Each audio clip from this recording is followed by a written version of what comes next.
I am white, and on both sides of my family, we do not have any massive generational wealth.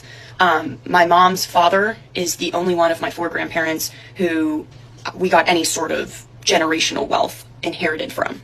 And 99% of the wealth that we inherited from my grandfather was from selling his house. My grandfather was born in 1926 in rural North Carolina, and he was a 6'3" white man with blue eyes. And other than being white, my grandfather didn't have that many privileges. He was one of like 7 children.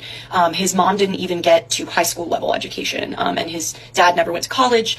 They were not privileged in most other ways that we define privilege, but he was a white male in a very, very racist country.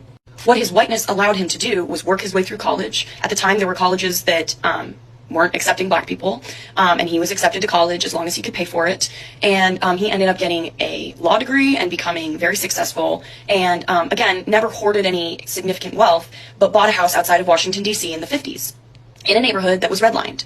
And actually, my mom, who was born in the 60s, remembers in the 70s when the first black family moved into their neighborhood, because it had literally been sectioned off and realtors would not sell to black families.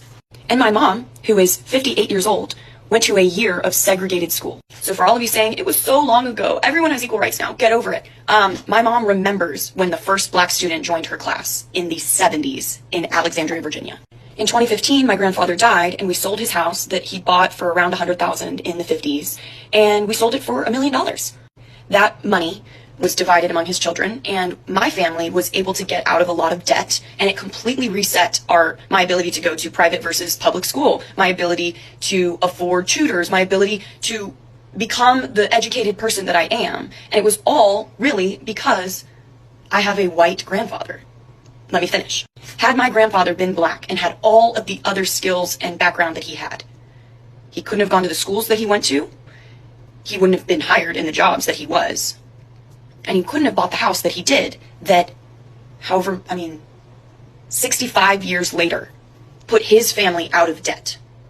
So if anyone tries to tell you it's not that deep, it really is that deep. It goes so far back. Any small privilege that a white person has is probably, to some degree, due to their whiteness. And if you are a white person who has roots in the South, you definitely should have white guilt, and you definitely should be doing the work to understand how your privilege affects the people around you and how you can help level the playing field. And everyone tried to get all particular about these specific situations where a black person might have a privilege or a woman might have a privilege over a man.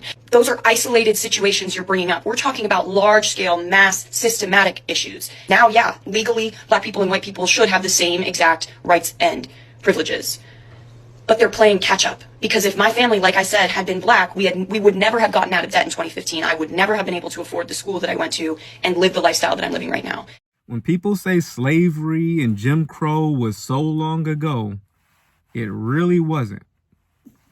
Although we have some exceptions to the rules who were able to escape, the masses of our people still face economic deprivation based off of the lingering effects of the racism their family members, living and deceased, faced. We must never give up the fight until that harm is repaired. For he who has an ear to hear, let him hear.